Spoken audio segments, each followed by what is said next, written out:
Отто Хохрайтера, директора Музея города Грац.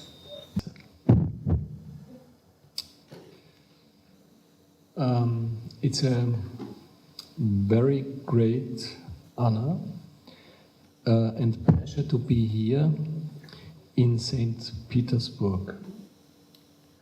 Russia, I have learned,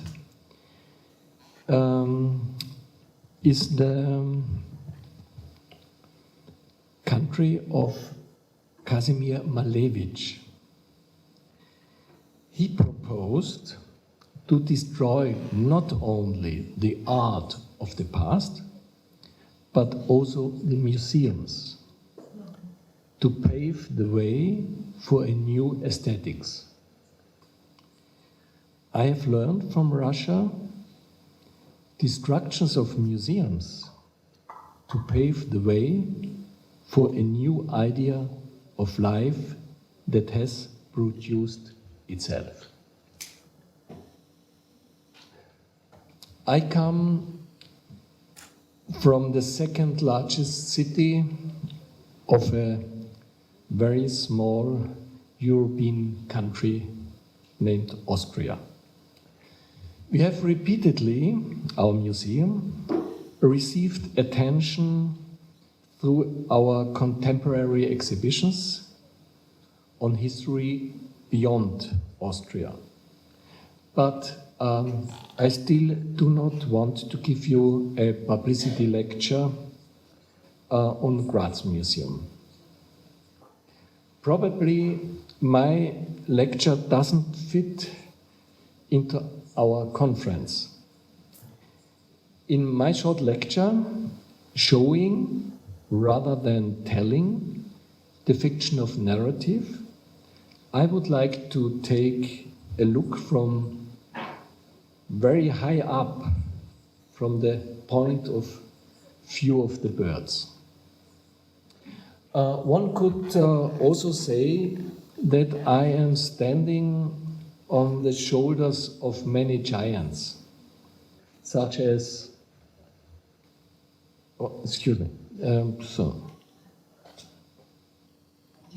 how do I manage that? I see. Okay. So, excuse me. One could also say that I am standing on the shoulders of many giants, such as Hegel, Nietzsche, Foucault, or Walter Benjamin. In any case, the purpose is to look a little further than just my own institution. First, as you can see here, first, I allow myself to take a very theoretical look on different concepts of what we call history. Second, I want to reflect a bit on naive and less naive forms of storytelling in historic books. Third, I want to talk about the challenges of telling history in showrooms of museums.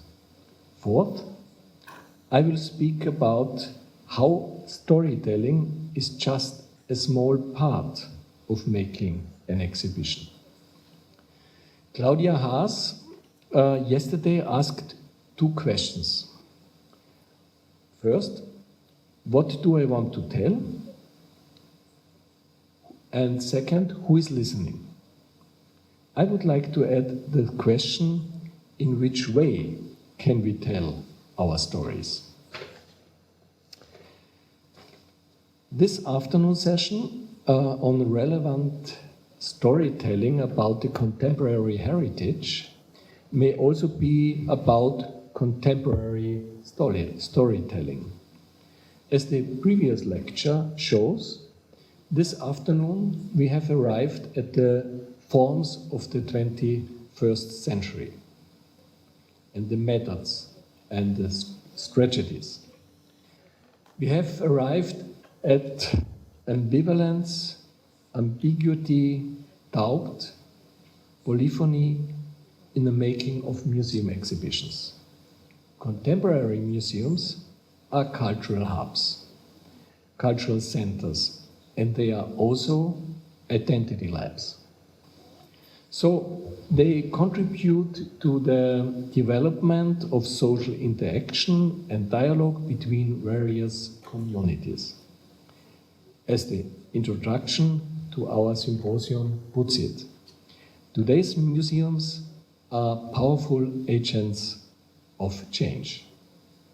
And I would like to add, a good museum today is not so much a temple, but rather a forum. According to Duncan Cameron's double metaphor of the museum as forum and the museum as temple. The forum, he said, is where the battles are fought. The temple is where the victors rest. As we heard yesterday, museums can be healing places of society. And we heard from many museums in the area of tension between remembrance and celebration, hangman versus victims, horrifying versus elevation.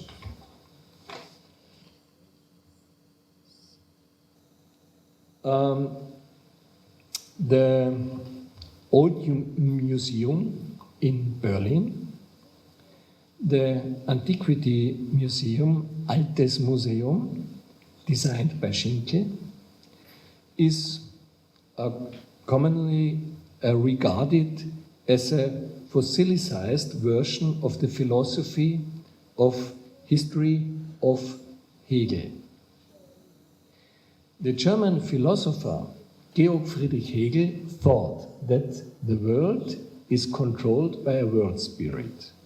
This world spirit, by Hegel, brings the world on even more reasonable paths.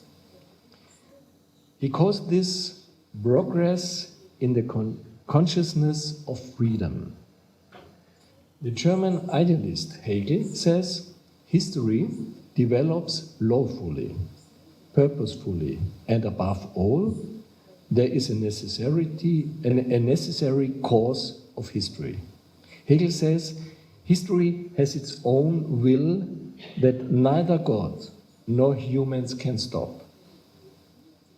Karl Marx, with his master narrative of the world historical destiny of the proletariat, turned Hegel upside down. But he too believes in the evolution of history according to certain rules. Nietzsche, however, says the historian must transform and appropriate the past and the unknown. The historian is said to, quote, heal wounds, to replace lost things, and to imitate broken forms. We had many good examples yesterday and today for Nietzsche's demand a historian should heal wounds and should transform the unknown. My question is Nietzsche's view of the historian not a good guideline for us museum people to make historical exhibitions, since museums can play an active role in addressing dramatic historical events and controversial topics, to quote again the introduction of our conference. Today, Nietzsche or anti-idealist Arthur Schopenhauer is much closer to us museum people.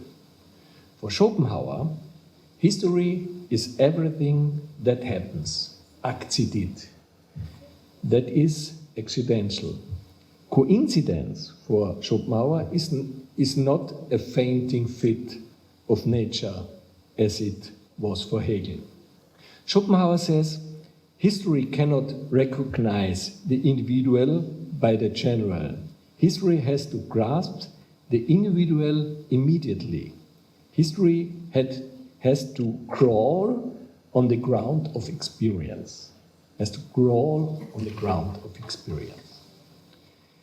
We museum people like to crawl on the ground of experience. We know from Bertolt Brecht, the truth is concrete. A modern museum is not a place of edification of philosophy of history, is not a place for the past as the legitimation of the present. As we saw in our conference, a modern museum is not a place for telling only the story of victors. A modern museum does not have to legitimize a nation or an empire through a master narrative, the grand stories and history. It is, or it can be, a place of surprise, ambivalence, multivocality, and uncertainty. It can be a museum which gives a profound echo of dissonance to understand us and others.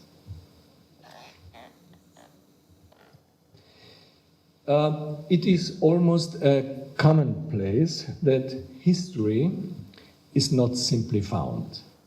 It is composed, and thus it involves selection and narrative fashioning.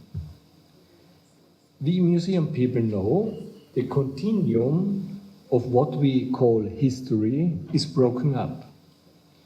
There's no way back to historicism of the 19th century. According to Michel Foucault, the conception of a historiography in the 19th century, which always identifies with the victors, is directly linked to the praxis of war and terror. We cannot return to a clear-cut, eternal picture of the past. In place of the great narrative, there must be many little stories. In place of the individual story, there must be a plurality of stories. The difference between history and story is generally defined as follows. The story describes what happened, history describes how it happened. A history without the right story can be blind. The right story without history runs the risk being empty. The attitude of storytelling can also be naive. Hayden White wrote an essay on storytelling, historical and ideological, which was published in 2010 in his book, The Fiction of Narrative. Our representation of history, he argues, do not have to be cast in a story form. They can also be cast in non-narrative, discursive modes, descriptive, analytical, even lyrical, as the case may be.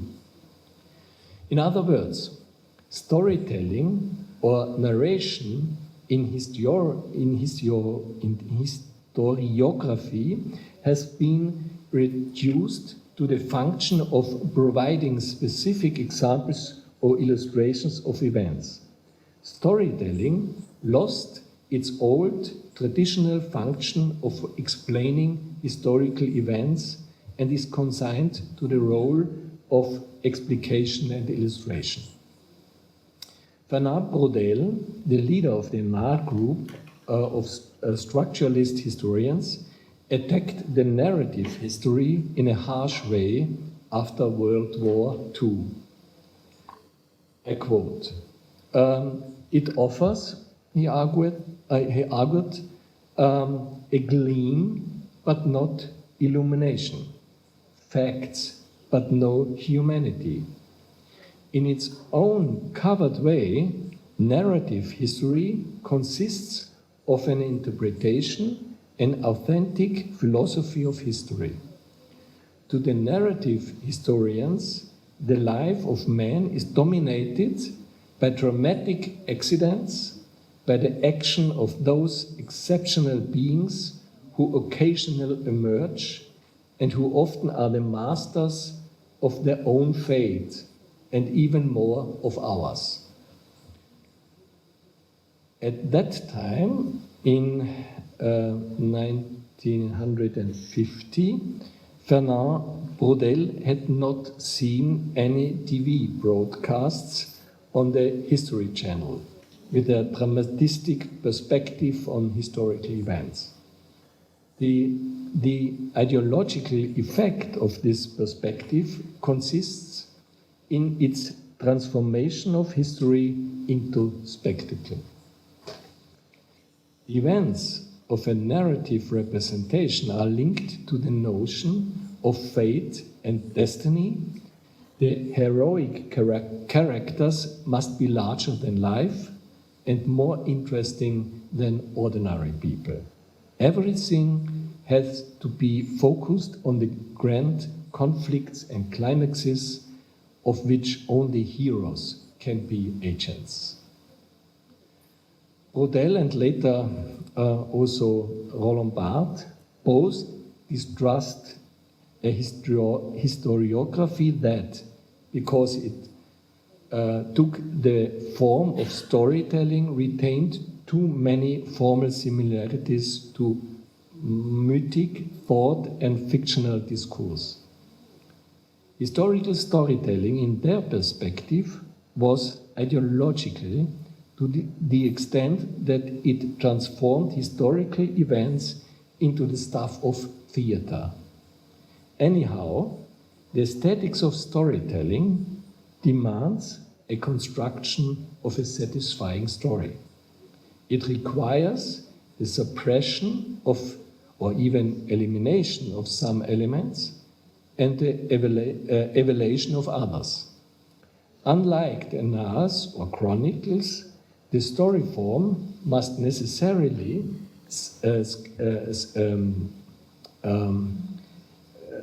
sacrifice in the interest of a more shapely form and in a meaningful relationship of means to end.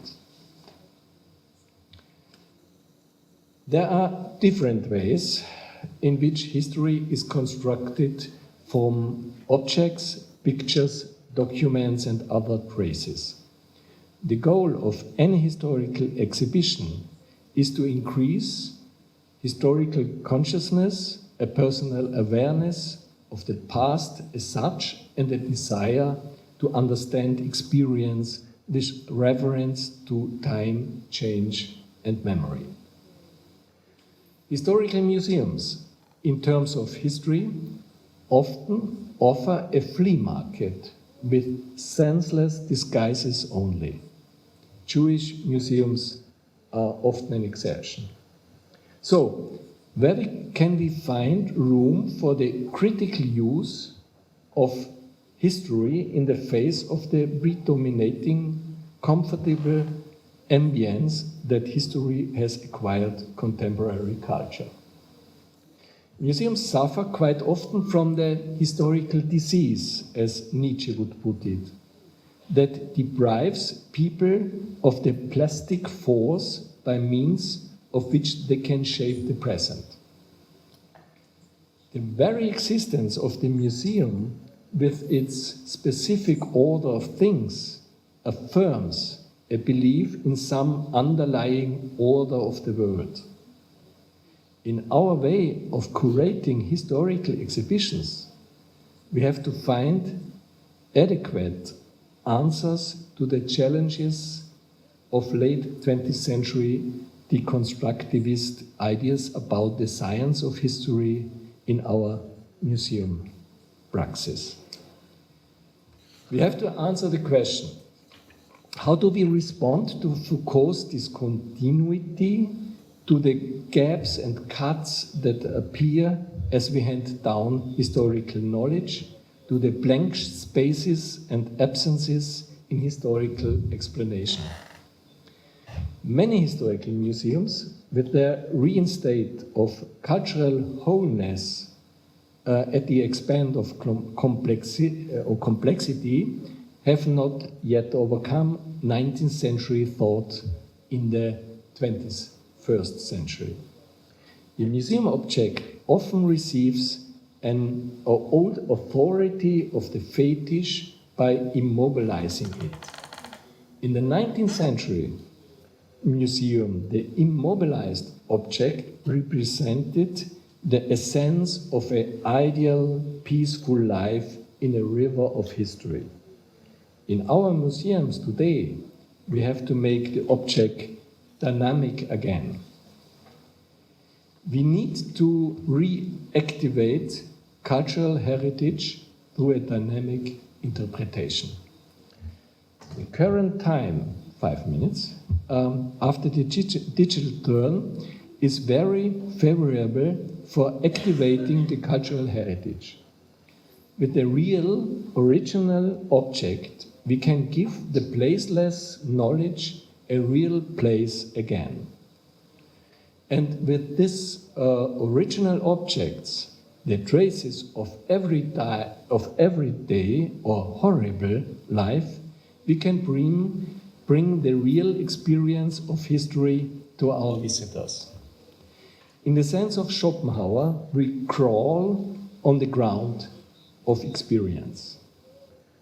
Our conference provides many breathtaking examples of forms of storytelling which are possible in a museum exhibition. Others would be epic, comic, tragic, farcical. The examples show a wide range of structures, tonalities, auras, and meanings typical method stories. As we learned from the historical traumas of Gulag, the by far most pervasive form of storytelling in museums is the metaphor, that basic figure of speech with which we describe one thing with words that originally depicted something else. For example, we immediately speak with metaphors as soon as we refer to a painful thought. 3 minutes. What is decisive, however, is that the relationship between objects and narratives is considered in a very differentiated way. The object does not only have to be a piece of evidence of a historical narrative, as we saw with the herbs of the concentration camp. Our museum competence to interpret objects can also be in the foreground. Exhibits are not just pieces of tangible evidence of historical reasoning. In a multivocality of objects, you can, if you want, hear many voices. Objects also have their own language, their gesture of time, that we need to translate for our audience. Things speak for themselves in the voiceless and nameless language of things. Objects can be evoking, for example, the memory, and invoking, for example, spirits. Objects can be watchful and are even able to look back sometimes. And we have to accept that objects are not always available, that they are fragmentary. But the meaning of objects is not inherent, it is contextual. Objects are no longer viewed as things in themselves, but as things with complex context and associated value-laden significance. The audience, as we heard in the conference, too, is able to tell stories. Each visitor supplies yet another context, and as he or she brings individual experience and values to the encounter with objects in a museum setting. When we consider our collections within the broader context of contemporary visual culture, we can see our museum objects are located in a concrete material triangle: observer, object, museum, space. They are also in an immaterial triangle. First, idea or curatorial concept. Second, object. And third, site with its specific nature. We have to consider the museum object's strangeness and distance to our presence. In any case, museum objects are alien in two ways. They are torn out of their primary context that destroys their background and their past, and they are alien, not familiar with each other. Earlier we talked about transforming historical events into theater. Today we need a Bertolt Brecht for the museum exhibitions to reduce the drama. Brecht has revolutionized classical theater thoughts with its alienation effect. His alienation effect and his showing gesture give a clear view of the conditions. That would be, and this is the end of my presentation, that would be our task as exhibition curators, to brighten up the historical conditions and not to obscure them with master narratives. Then we will come to the concept of history that Walter Benjamin has formulated. Benjamin says, history is a construction. The place of the construction is not the homogeneous and empty time. The construction of history is filled with the present time. Our task, whether with ideas, whether with objects, whether with stories, the museum people task is, or could be, filling the construction of history with the present time. Thank you for your attention.